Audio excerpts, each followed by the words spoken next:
এক গ্রামে অর্জুন নামে এক গরিব আর সৎ মৎস্যজীবী নিজের মায়ের সাথে সেখানে থাকত। একদিন অর্জুন সকালে উঠে নিজের কাজে যাওয়ার জন্য তৈরি হচ্ছিল। তখনই ওর মা জোরে কাশতে লাগলো।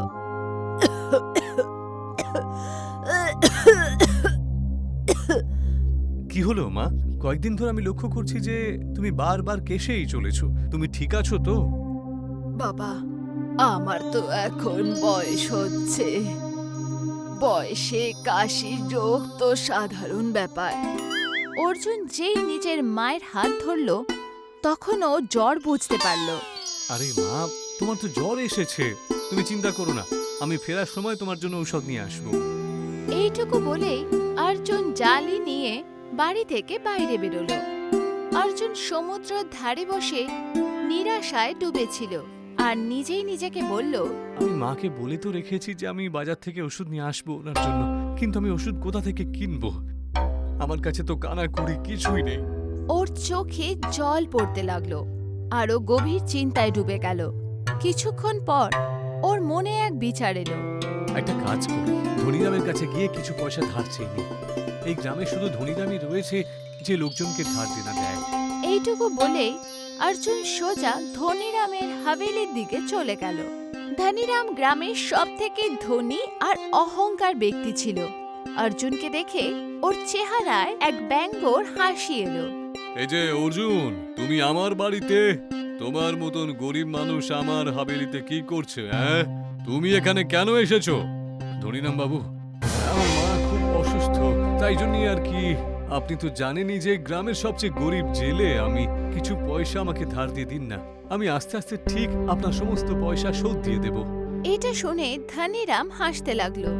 কোত্থেকে দিবি তুই? হ্যাঁ, আমি তো তোর জালে কখনো একটা বা দুটোর থেকে বেশি মাছ পড়তে দেখিনি, তাই না? ওই কটা মাছই তোর জালে ধরা পড়ে, যা দিয়ে তোর আর তোর মায়ের পেটটা ভরে যায়। আর আমি ঋণ তোর মতন ভিখারিকে দিতে পারবো না। আমি তাদেরকে ঋণ দিই যাদের সুদ দেওয়ার ক্ষমতা থাকে। তোর অবস্থা এমন যে তুই আমার ঋণই শোধ করতে পারবি না, তাই তুই এখান থেকে বিদায় হতো। ধনীরাম অর্জুনকে অপমান করে হাভেলি থেকে বাইরে বের করে দিল। অর্জুন ভাঙা মনে আবার সমুদ্রের ধারে এসে পৌঁছালো আর নিজের জাল জলে ফেলল। কিছুক্ষণ পর ওর জালিতে একটা মাছ ভাসলো। ভালো হতো যদি আমার জালে একটার বদলে বেশ কয়েকটা মাছ ধরা পড়তো, তাহলে সেগুলো বিক্রি করে আমি কিছু পয়সা তো জোগাড় করতে পারতাম। নিরাশ হয়ে ও ঘরের দিকে চলে গেল। কি হয়েছে বাবা, তুই কি আমার জন্য ওষুধ নিয়ে এসেছিস? অর্জুনের চোখ ভরে এলো। ওর মা সব বুঝে গেল।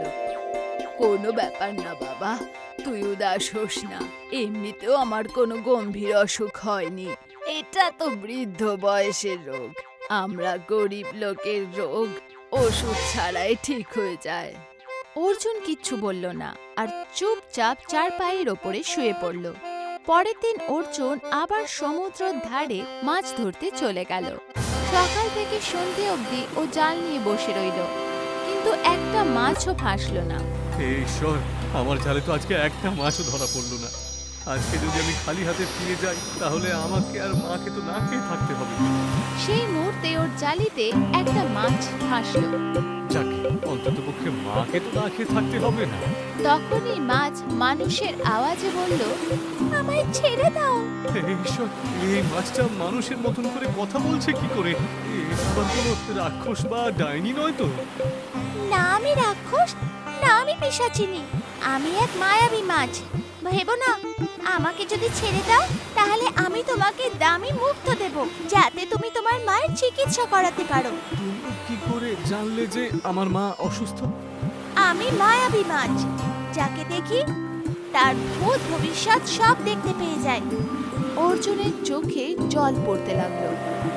তুমি যদি আমাকে মতি নাও দিতে, তাও আমি তোমাকে সমুদ্রে ছেড়েই দিতাম। অর্জুন মাছটাকে সমুদ্রের মধ্যে ছেড়ে দিল। ওর চোখ থেকে রং বেরঙের আলো বেরোলো আর অর্জুনের সামনে এক নতুন দামি মুক্ত প্রকট হলো। মাছ সমুদ্রের মধ্যে সাঁতার কাটতে কাটতে ওর চোখের সামনে দিয়ে অদৃশ্য হয়ে গেল। এ তো বেশ দামি একটা মতি, অনেক দামে বিক্রি হবে এটা। ওর অর্জুন চুপচাপ মুক্তো নিয়ে নিজের বাড়ি পৌঁছালো আর নিজের মাকে সেই মুক্তো দেখিয়ে সব ঘটনা বলল। এই ব্যাপারে কাউকে কিছু বলবি না বাবা, আর মুক্তোটাকে কোনো ভালো দোকানে বিক্রি করিস। এই মুক্তো খুব দামি মনে হচ্ছে। এবার আমি তোমার অসুখের চিকিৎসা খুব ভালো একজন ডক্টরকে দিয়ে খুব সহজেই করাতে পারবো। পরের দিন অর্জুন সেই মুক্তো নিয়ে নিজের গ্রামের সেট ধরম দাসের কাছে পৌঁছালো আর ওকে মুক্তো দেখালো। শেঠ ধর্মদাস, এই মতির দাম তুমি আমায় কত দেবে? সেট ধরম দাস মুক্তো দেখেই চমকে গেল। এই যে অর্জুন, আরে এই মতিটা তুই কোত্থেকে পেলি রে? তা জেনে তুমি কি করবে যে এই মতিটা আমি কোত্থেকে পেয়েছি? শুধু ভেবে নাও যে এই মতিটা আমার। সেট ধরম দাসের মনে লোভ জেগে উঠল। ও মনে মনে বলল, এই মতিটা তো দেখছি বেশ দামি। এর দামের আন্দাজ এই মূর্খটার দ্বারা কখনোই সম্ভব নয়। ওকে সামান্য একটু পয়সা দিয়ে ব্যাপারটা সালটে দিই। সেট ধরম দাস কিছু টাকা বার করে অর্জুনকে দিয়ে দিল। অর্জুন সে টাকা দেখে বলল, আমি তো ভেবেছিলাম যে এই মতিটার দাম ভীষণ। এর বদলে আমি তোমাকে এর চেয়ে বেশি দাম দিতে পারবো না। অর্জুন কিছুক্ষণ অবধি ভাবতে থাকলো। যাকে এই সামান্য পয়সাই আমার জন্য যথেষ্ট, কারণ আমি আমার মায়ের চিকিৎসা করাতে চাই। এইটুকু বলে অর্জুন সেই মুক্তো সেট ধনম দাসকে দিয়ে টাকা নিয়ে সেখান থেকে চলে গেল আর নিজের মায়ের চিকিৎসা করাতে লাগলো। পরের দিন সেট ধরম দাস মুক্তো নিয়ে মনিরামের কাছে পৌঁছায়। ধনীরাম, তোমার জন্য আমার কাছে কিছু একটা আছে। সে মুক্তোটা ধনীরামকে দিল। এ তো বেশ অদ্ভুত আর দামি মতি দেখছি। এটা তোমার কাছে কোত্থেকে এলো? সেট ধরম দাস হেসে বলল, আমি যদি তোমাকে বলে দিই তাহলে তুমি বিশ্বাসই করবে না যে এই মতিটা আমাকে কে দিয়েছে। কে দিয়েছে? এই মতিটা আমাকে এই গ্রামের সব থেকে গরিব জেলে অর্জুন দিয়েছে। ধনীরাম খুব অবাক হয়ে গেল। অর্জুন? ওই অর্জুন যে কাল আমার কাছে এসেছিল ঋণ চাইতে, ওর কাছে এত দামি মতি কোত্থেকে চলে এলো? সেটা তো আমি জানি না, কিন্তু ওই মূর্খটাকে আমি অনেক কম পয়সা দিয়ে ব্যাপারটা সালতে দিয়েছি। শহরে এই মতির দাম লক্ষ লক্ষ টাকায় বিক্রি হবে। তোমার তো শহরে জানাশোনা বেশ ভালোই রয়েছে, তাই না? এটা বিক্রি করে দাও ওখানে, আর যা লাভ হবে আমরা আধা আধা ভাগ করে নেব। কিন্তু ওর মনে লোভ ভরে গেল। একটা কাজ করো শেঠ ধর্মদাস, অর্জুনের ওপর লক্ষ্য রেখো। হতেও তো পারে ওর কাছে আরো একটা মতি আছে। ও যদি একবার শহরে পৌঁছে যায় তাহলে এর আসল দামও জানতে পেরে যাবে, আর ও সব থেকে বেশি বড়লোক হয়ে যাবে। তা তুমি ঠিকই বলেছ, আমি এবার অর্জুনের ওপরে লক্ষ্য রাখবো তাহলে। এইটুকু বলেই সেট ধরম দাস সেখান থেকে চলে গেল। কিছুদিন কেটে গেল। অর্জুনের মা পুরোপুরি সুস্থ হয়ে গেল। একদিন অর্জুন আবার জাল নিয়ে সমুদ্রের ধারে পৌঁছালো। যেই ও জাল ফেললো, পর মুহূর্তে ওর জাল ভারী হয়ে গেল। মনে হচ্ছে আজকে আমার জালে অনেক মাছ উঠবে।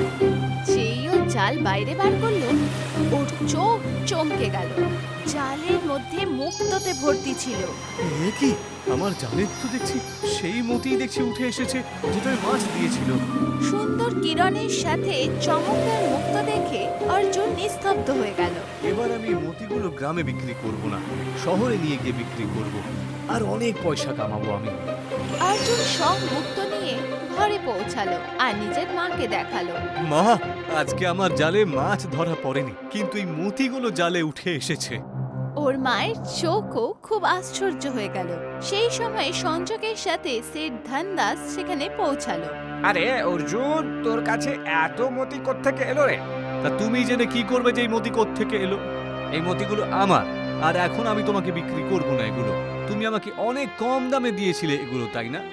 বাধ্য হয়ে আমি তোমাকে বিক্রি করেছিলাম ঠিকই, কিন্তু এখন তুমি এখান থেকে বিদায় হও। সেট ধনম দাস রেগে আর ঈর্ষাতে ভর্তি হয়ে গেল আর সোজা ধনীরামের হাবিলিতে পৌঁছালো। সেট ধনম দাস রেগে গিয়ে ধনীরামের কাছে পৌঁছালো আর ওকে সব ঘটনা বলল। ধনীরাম, আমি অর্জুনের কাছে ঠিক সেই রকমই একটা মতি দেখে এলুম, আর ওর কাছে অনেক রয়েছে। ওর দাম অন্তত পক্ষে কোটি কোটি টাকা তো হবেই। এটা শুনে ধনীরাম চমকে গেল। এই ব্যাপারে সন্দেহ তো আমার ছিলই, যেটা একেবারে সত্যি হলো। যখন তুমি ওর কাছে এত মতি দেখতে পেয়ে গেছো, তখন কেড়ে নাওনি কেন ওর থেকে? আরে তুমি কি পাগল নাকি? আমি ওর থেকে কি করে কেড়ে নিতুম? আরে যদি আমি ওর থেকে কেড়ে নিতুম না, তাহলে ও চিৎকার করতো, তাই না? তারপর সবাই আমাকে চোর মনে করতো। তো যে করেই হোক ওই মতিগুলো কেড়ে নেওয়ার একটা উপায় বের করো। ধনীরাম গভীর চিন্তায় পড়ে গেল। কিছুক্ষণ পর ওর চোখে চমক এলো। একটা উপায় আছে আমার কাছে। আজকে রাত্রে বরং অর্জুনের বাড়িতে আমরা ডাকাত পাঠিয়ে দিই আর সারা জীবনের মতো ওকে রাস্তা থেকে সরিয়ে দিই। তাহলে আমরা মতিগুলো খুব সহজে পেয়ে যাব আর লোকজন মনে করবে যে ডাকাতরাই অর্জুনের বাড়িতে হামলা করে আর ওকে মেরে দেয়। একদম ঠিক বলেছো তুমি, এমনটাই করো তাহলে ভালোই হবে। রাতের সময় অর্জুন শুয়েছিল। তখনই দুজনে মুখোশধারী ওর বাড়ি ঢুকলো। অর্জুন হঠাৎ করে হড়বড়িয়ে উঠে গেল আর ওই দুইজন মুখোশধারীর দিকে তাকিয়ে বলল, আরে কে তোমরা দুজন? দুজনে মুখোশধারী কোনো উত্তর দিল না আর সোজা সেই জায়গা থেকে এগোলো যেখানে মুক্তোতে ভরা পুঁটলি রাখা ছিল। একজন মুখোশধারী পুঁটলি ওঠালো আর দুজনে সেখান থেকে পালাতে লাগলো। তখনই অর্জুনের মায়ের চোখ খুলল। আরে অর্জুন, আমাদের ঘরে কি হচ্ছে? দুজন ডাকাত হঠাৎ করে আমাদের বাড়িতে ঢুকে পড়ে আর ওই দামি মতিগুলো নিয়ে চলে যায় ওরা। আমি ওদের পিছু নিচ্ছি। না বাবা, তোর প্রাণের ক্ষতি হতে পারে। অর্জুন মায়ের কথা না শুনে দুজনের ডাকুর পেছনে দৌড়ালো। দুজন ডাকু দৌড়াতে দৌড়াতে সমুদ্রের ধারে পৌঁছালো। অর্জুনও সেখানে এসে পৌঁছালো। আমার মতি আমাকে ফিরিয়ে দাও। দুজন ডাকুন অর্জুন খুব মারতে লাগলো। কিছুক্ষণ পর অর্জুন মাটিতে পড়ে গেল আর ওরা ওকে উঠিয়ে সমুদ্রের মধ্যে ফেলে দিল আর সোজা ধনীরামের হাবিলের দিকে চলে গেল। ডাকু মুক্তোর পুটলি ধনীরামকে দিয়ে দিল আর সেখান থেকে চলে গেল। কিছুক্ষণ পর সেঠ ধরম দাসও পৌঁছে গেল। দেখলে আমার বুদ্ধির কামাল? আমি পুরো চাল চেলে মতিটা কেড়ে নিয়েছি ওর থেকে। এখনো আর কিচ্ছু করতে পারবে না, কারণ ও মারা গেছে। আমার লোকজন ওকে মেরে সমুদ্রে ফেলে দিয়েছে। এইটুকু বলেই ধনীরাম জোরে জোরে হাসতে লাগলো। এদিকে অর্জুনের মা দৌড়াতে দৌড়াতে সমুদ্রের ধারে পৌঁছালো। ঢেউ জোরে জোরে পড়ছিল। অর্জুন, অর্জুন, অর্জুন বাবা! ওনার নজর মাটিতে রক্তের ওপর গেল। উনি ফুপিয়ে ফুপিয়ে কাঁদতে লাগলো।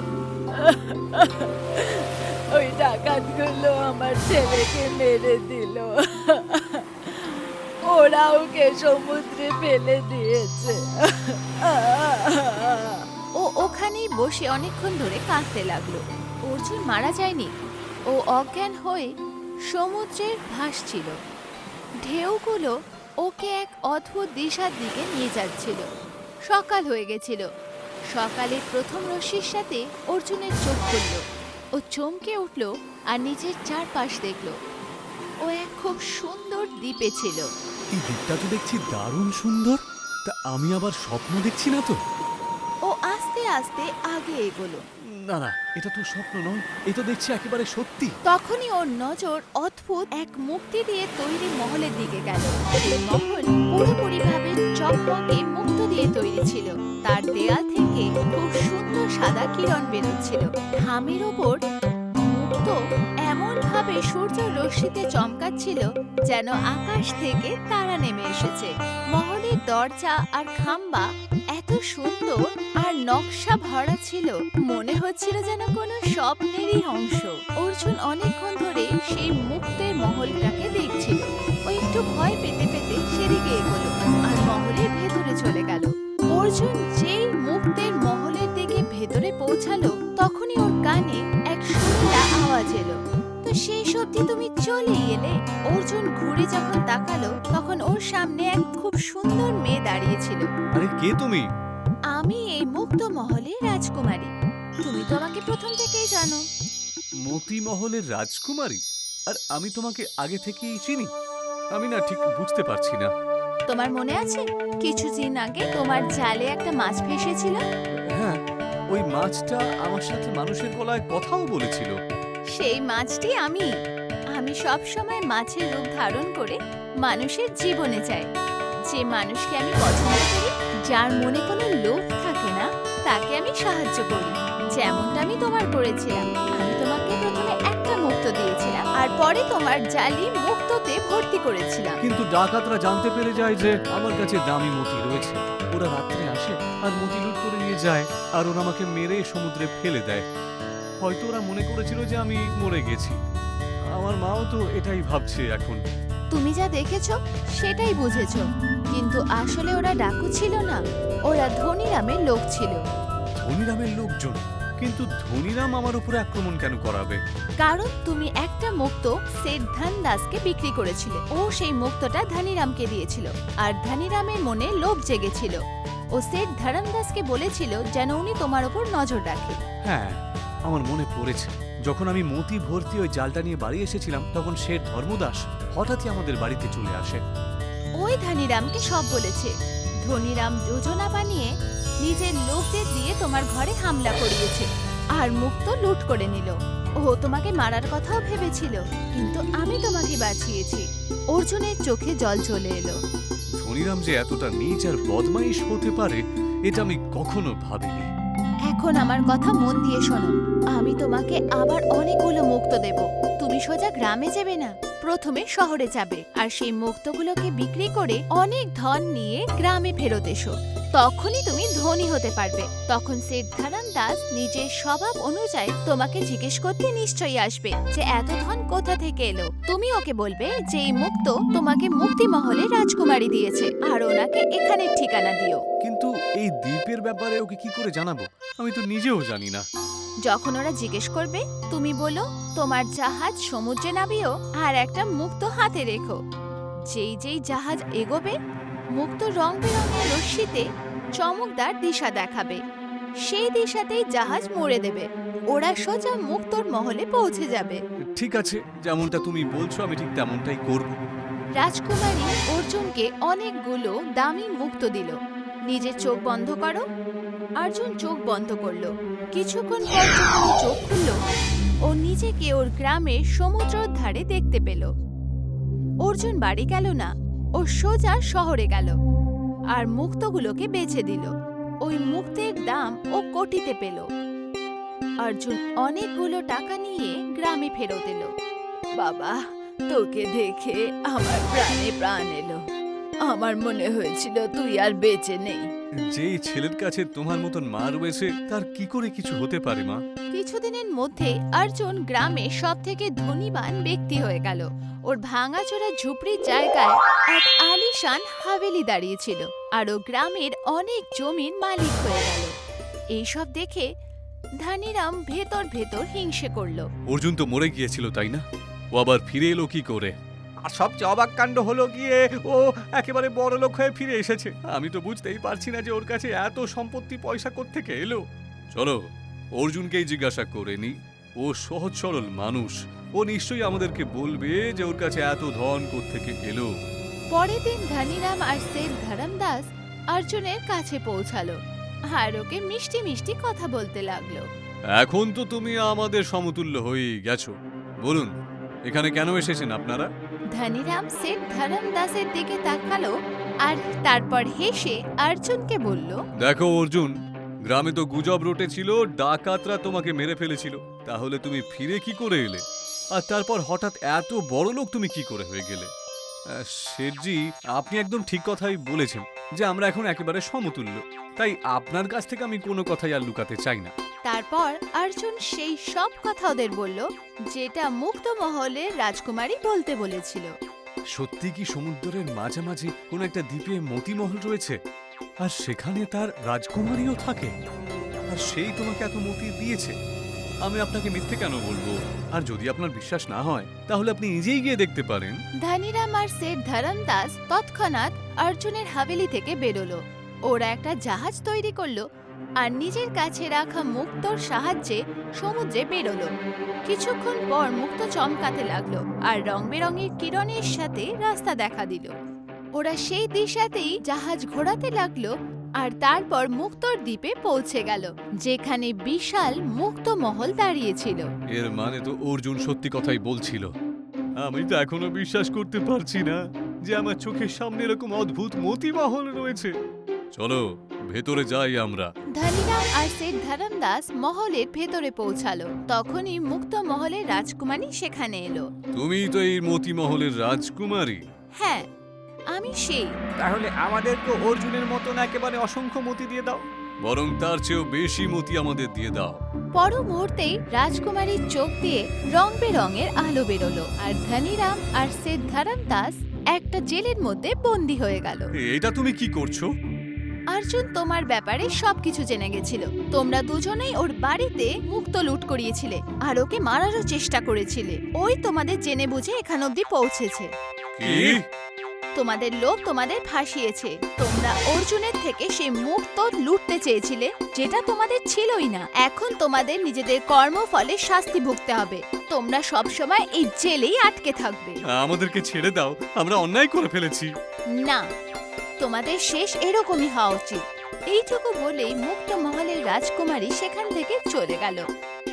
এখানেই ওদের লোভে ভরা কাহিনী সমাপ্ত হলো আর ন্যায় পূরণ হলো।